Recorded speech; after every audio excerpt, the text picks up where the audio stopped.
따뜻한 하루. 호박벌의 비행. 호박벌은 몸 길이가 평균 2.5cm밖에 안 되는 작은 체구를 가졌습니다.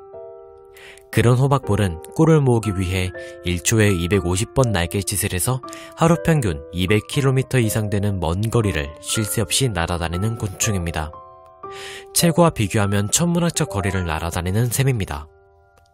사실 호박벌은 날 수 없는 신체 구조로 되어 있는데 몸통은 크고 뚱뚱한 데에 비해 날개는 작고 가벼워서 날개는커녕 떠있는 것도 불가능할 정도입니다. 하지만 호박벌은 꿀을 모으기 위해 비행을 합니다. 어떻게 그 작고 뚱뚱한 몸으로 기적같은 비행을 하는 걸까요? 그리고 그 엄청난 거리를 날아다닐 수 있는 걸까요? 호박벌은 자신이 날 수 있는지 없는지는 전혀 관심이 없습니다. 아침부터 저녁까지 쉬지 않고 오로지 꿀을 모으겠다는 일념이 가능하게 만드는 것입니다. 목표는 인생이라는 항해에서 거친 파도와 역경을 극복할 힘이 됩니다. 그리고 불가능한 일들을 가능하게 만들기도 합니다. 하지만 많은 사람들이 너무 큰 목표를 정해놓고서는 도저히 이길 수 없을 것 같은 절망에 고개를 숙입니다. 목표를 정하되 계획을 차근차근히 준비해 가세요. 가장 높은 곳에 올라가려면 가장 낮은 곳부터 천천히 시작하면 됩니다.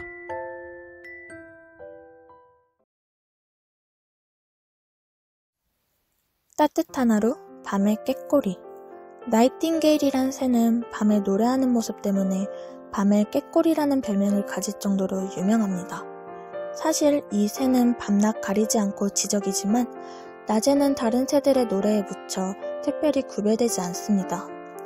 그러나 밤이 되어 모든 새들이 잠잠해졌을 때 그제야 이 새의 아름다운 목소리가 진가를 보이게 됩니다.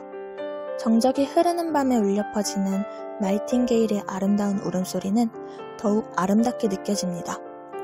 인생의 진리도 이와 마찬가지입니다.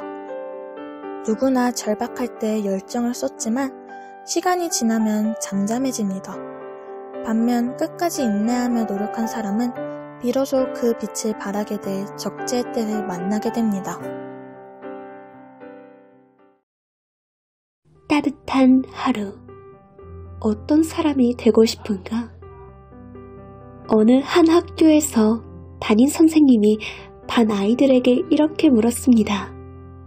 너희는 장차 어떤 사람이 되고 싶으냐?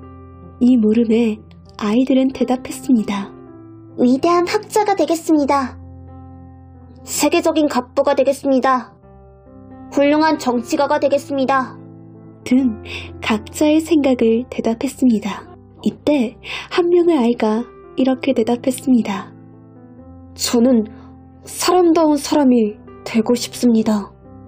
놀란 선생님이 그 이유를 묻자 아이는 아무리 높은 자리에서 큰 일을 하고 명성을 떨친다 해도 사람다운 사람이 아니라면 동물과 다를 바 없으므로 저는 사람다운 사람이 되고 싶습니다.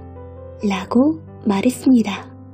이 아이는 훗날 미국을 통치하는 20대 대통령이 되었습니다. 그의 이름은 제임스 A. 가필드입니다. 모두가 우러러보는 훌륭한 사람이 되기 전에 오늘을 살아가는 우리에게 사람답게 살아야 할 의무가 있음을 기억한다면 내 자녀도 사람다운 사람이 될 수 있지 않을까요?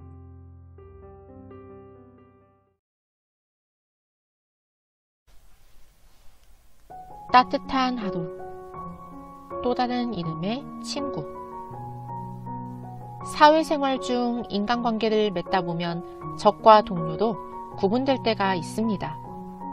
그중 적은 보통 사상적 대립자나 사업적 경쟁자로 구분되곤 하는데 보통 일을 하다가 자기 뜻에 반대되는 적이 있다면 몹시 언짢게 생각하기도 합니다.